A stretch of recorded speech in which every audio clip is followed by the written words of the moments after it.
ఇప్పుడే చూశాను అఖండ 2కి సినిమా రేట్లు పెంచుతున్నట్టుగా రాష్ట్ర ప్రభుత్వం ప్రకటించింది.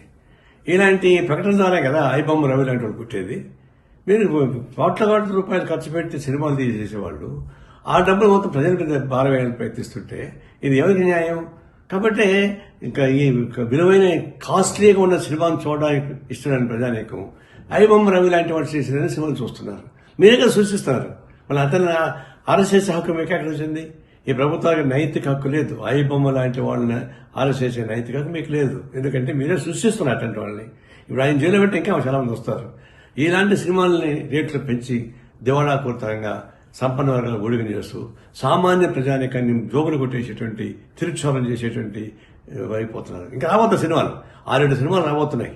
అవి ఎందుకు పెంచుతారు ఇంకా అంటే అట్లా పెంచుకుని పోయి ప్రజలను భారం వేస్తుంటే ఇట్లాంటి ఐబొమ్మ రవి లాంటి వాళ్ళు చాలా మంది పుడతారు. వాళ్ళు రావడం మీ చేత కాదు. ఇది స్వయంకృత అపరాధం.